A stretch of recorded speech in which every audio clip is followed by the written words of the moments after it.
A word like have, for example.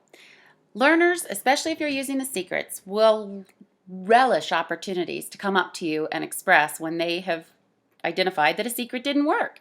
As a matter of fact, it's one of the best pleasures in life for them is to be able to come up and say, oh, look, your secret didn't work. See, this word have, it should behave because see, mommy E's here at the end, and that means that the A is supposed to say his name, and he's not doing it. So this should behave instead of have. So see, your secret didn't work. Now, that's a great thing that he was able to know enough to know that something didn't look right, and then he was driven and motivated to get to the bottom of what that could be and what would account for that inconsistency. What we want to show, and especially with these sight words that we so often are tempted to have learners just memorize at the lightest sign of something not going right or doing what it should as far as a letter or a sound, memorization and our concern over their ability to read it, it seems to just kick in the need to have it be memorized or recognized by sight. Instead of approaching it like a doctor would when the first course of action doesn't do the trick, but they have another course of action right underneath that ready to go as a default. If not, then this. That is the way that the brain patterns and thinks through information. That is critical analysis and diagnostic thinking at its best. It's an if not, then this structure, or a hierarchy of likelihood that we want to engage learners in thinking so that they can literally work their way through different options and develop a framework or a construct in which to make the best, most predictably successful choices when working with text. Now, this is how that would look. Johnny comes to you all excited. He's found a hole in your secret, or if you don't use the secret stories, he's found a word where letters don't seem to do what they should. Now, keep in mind, this will only work if he knows enough about what things are supposed to do to be able to work outside the box when things go wrong. So this would probably be most useful in the context of using secret stories. Johnny, you are right. The A in the word have, it should say A. So that word should be have. You're completely right because there's the mommy E. She should be telling that A, you say your name. But I have a question for you though, Johnny. Where are you supposed to be right now? At my seat. Okay, right, but you're not at your seat. You're in the next most likely place I'd expect to find you, which of course is right up here at my desk.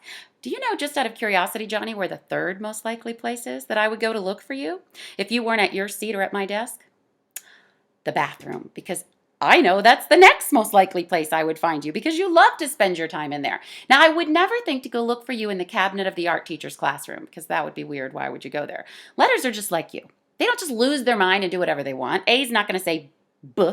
K's not going to go Z. They don't just go crazy. All they really do is what you do. They do the next most likely thing. So typically a letter, or most often a vowel, when it's not making the sound that it's supposed to, it's not going to just go do anything randomly. What it will typically do is make a sound that it's perfectly able to make. It just might be the next most likely sound.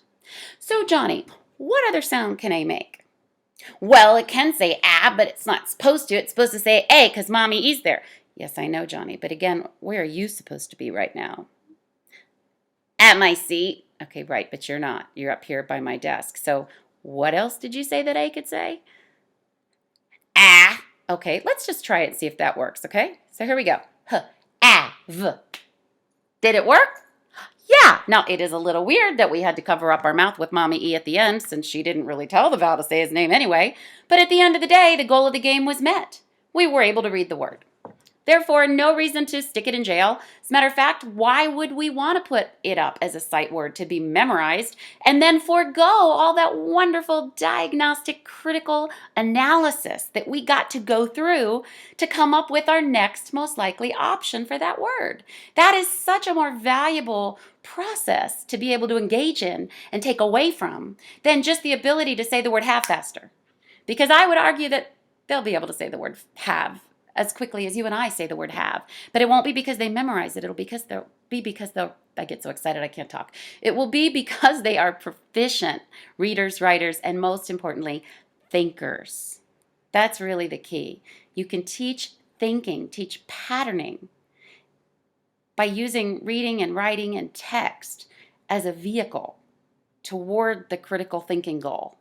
And at the end of the day, that's such a more valuable product to have produced and created for a learner, is their ability to think, to pattern out thinking, to teach thinking, but using text as a vehicle to do so. You know, we read and write and spell through 80% of our day, and to have our brains best put in an off position where we just memorize something because it is or it should or it does is taking away from the brain's need to pattern, to make sense of, to create meaning for why something is what it is, and if it's not, then what else can it be and what else can I try?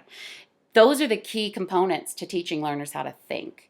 And what we often want to call a sight word is instead an opportunity for thinking, for diagnostic analysis that can lead us to another alternative for sound. It's just a really neat thing to consider and to think about. And what I will also be doing is giving you some more examples of some sight words and how, or so-called sight words, and how I would engage learners to think through them to be able to actually read them instead of having to memorize them, put them up on a wall, or in the Secret Stories case, put them up on a word jail. And I'll show you those specific examples so that you have some real tools to use when you're working with these otherwise what might seem like unreadable words. I'm going to be going through some of the most popular sight word lists that I find on blogs or educational journals, the Dolch sight words. I'm going to grab a handful of those that I think you could pretty much just knock out with some tools under your belt that you can bring to the table and use as literally a thinking exercise instead of an exercise in memorization. So I hope this is helpful. I'm just barely scratching the surface of a topic that I really want to get into, and I will be doing so probably in the next day or two, because this next blog entry will come much quicker, since it's going to be a connection to what I've kind of opened up as a can of worms with this episode. So thank you so much, and I look forward to getting into some more detail and some nitty-gritty with some specific sight words to kind of take apart, dissect, and see what else we might be able to do with them other than just memorize them in the next day or two. So thank you, and I look forward to seeing you then.